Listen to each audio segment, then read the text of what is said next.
جو فواد چودھری کے چاچے تائے کی طرح، چاچا تھا تایا تھا، چاچے کی طرح بیک ڈور اور گھٹیا طریقے سے آئے ہوں، وہ میڈیا کو اوائڈ کرتے ہیں. ہمیں اس کا ذاتی طور پہ تجربہ ہے، ٹھیک ہے، اور انہیں کرنا بھی چاہیے، کیونکہ میرا مطلب ہے وہ 2 نمبر لوگ ہوتے ہیں، چور دروازے سے آئے ہوتے ہیں. لیکن جو لوگ جو ہے یہ چونکہ وکلا موومنٹ کا پروڈکٹ ہیں، عطر من اللہ صاحب تو یہ اسی رستے سے آئے ہیں، تو وہ جو ریگولر ہائی کورٹ میں آنے والے رپورٹرز ہیں ان کے ساتھ وہ ذرا ایکویلنس رکھتے ہیں. پھر انہوں نے ان لوگوں کو بلایا اور بلا کے جو تھا وہ پھر اپنا جواب غزل کے طور پہ پیش کیا. آبزرویشنز بھی انہوں نے بیٹھ کے دیں. اب یہ بھی ایک ٹریجڈی ہے نا کہ ہمارے زمانے کے اندر ججز کہا کرتے تھے یار ہماری آبزرویشن سے رپورٹ نہ کیا کریں. کئی دفعہ، ایک آدھ دفعہ تو طلب بھی کیا گیا باقاعدہ، ایک آدھ سے زائد مرتبہ، کہ یار آپ آبزرویشن کیوں دیتے ہیں، آپ ججمنٹ دیکھ کے رپورٹ کیا کریں.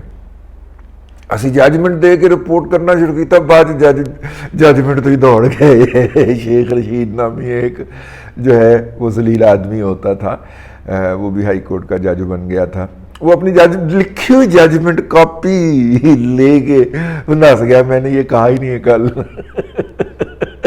ہم چلے گئے.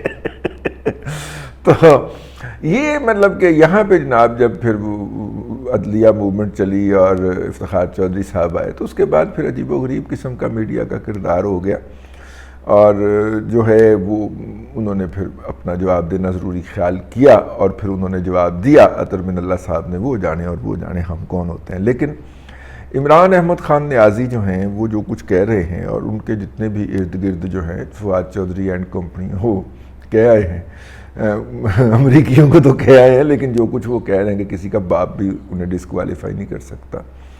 تو ہم نے بھی کوئی گھوڑے دوڑے دوڑائے، 1-2 بندوں سے پوچھوایا.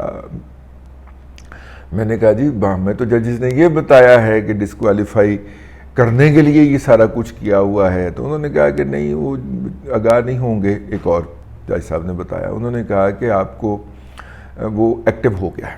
میں نے کہا جی کون ایکٹیو ہو گیا ہے؟ ثاقب نصور ایکٹیو ہو گیا ہے، وہ عمران خان صاحب کا اس وقت لیگل حوالے سے ایڈوائزر ہے، وہ درمیان میں کود پڑا ہے. میں نے کہا جی پہلے معاملات کون دیکھ رہا تھا؟ انہوں نے کہا جی پہلے معاملات علی ظفر صاحب نے کرنے کی کوشش کی کہ کسی طریقے سے، اور مطلب کہ دونوں طرف سے بقول ان کے دروغ برگردن راوی، اور راوی جو ہیں وہ سپریم کورٹ کے ایک سابق جج ہیں. انہوں نے کہا پہلے ان کا خیال تھا کہ جو ہے مطلب کہ میرا مطلب ہے کہ معاملہ دبا دبو دیا جائے. عمران خان صاحب کو پھر کہا گیا کہ آپ سٹینڈ لیں. میں نے کہا جی معاملہ دبانا تھا تو عمران خان سٹینڈ لیں. انہوں نے کہا عمران خان سٹینڈ لیں گے نا تو وہ ہائر لیول پہ لے کے جائیں گے اور وہاں پہ معافی منگوائی جائے گی نا پھر عدلیہ سے. میں کہا خدا کا خوف کرے. کہتے وہ تو یہی نیگوشیٹ کر رہا ہے اور اس نے پورا مینج کر لیا ہے. اب ہمارے یہ جو جج صاحب ہیں یہ بس آپ سمجھ لیں کہ عدلیہ کی شاندانہ گلزار ہیں. بات جو ہے نا وہ مطلب کوئی بات کا کوئی لاجک ہی نہیں نکلتا، جس طرح شاندانہ گلزار کی کسی بات کا کوئی لاجک نہیں ہوتا تھا.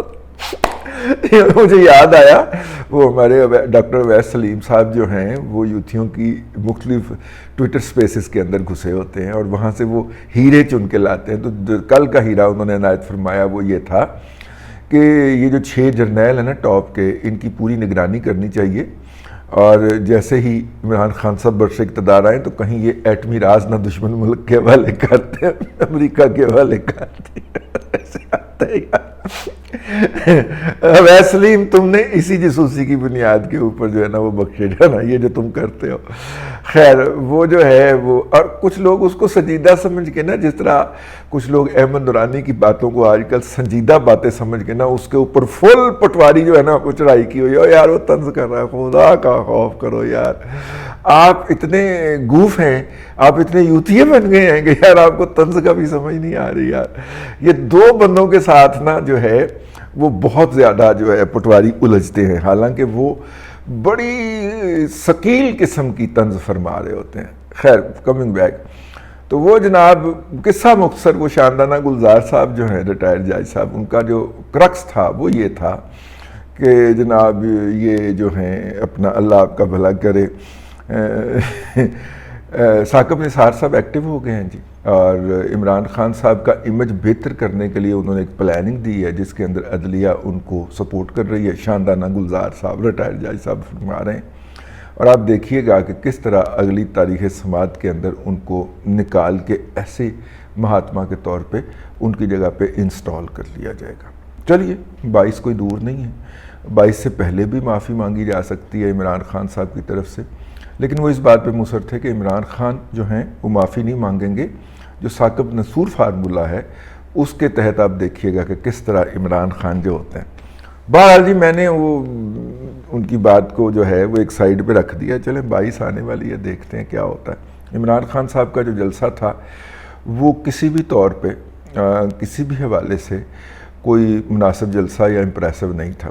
پرانے فوٹیج سنبھال کے رکھے ہوئے ہیں پی ٹی آئی والوں نے، بلکہ اب تو یہ حال ہو گیا ہے کہ جو اس دن عمران خان نے کپڑے پہنے ہوتے ہیں جو فوٹیج جاری ہوتی ہیں اس کے اندر وہ کپڑے بھی نہیں ہوتے، کلر ہی اور ہوتا ہے. ٹھیک تو اب تو اتنی کہ بونگیاں بج رہی ہیں. ظاہر ہے اب پنجاب انفارمیشن ٹیکنالوجی بورڈ کے اندر جو نوکری ہے وہ بھی تو نبھانی ہے نا، تو وہ اتنی کہ بونگیاں بج جاتی ہیں ارسلان بیٹے کی ٹیم سے. تو یہ ہے جی اس وقت تک. دیکھیے 22 کو زیادہ دور نہیں رہے گی، 10 دن رہ گئے، 10-11 دن. تو دیکھ اس کے بعد کیا ہوتا ہے، یا اس سے پہلے بھی کچھ ہو سکتا ہے. اب تک کے لیے اتنا ہی. اللہ تبارک و تعالیٰ آپ کو آسانیاں عطا کرے اور آسانیاں خلق خدا میں تقسیم کرنے کی توفیق عطا کرے.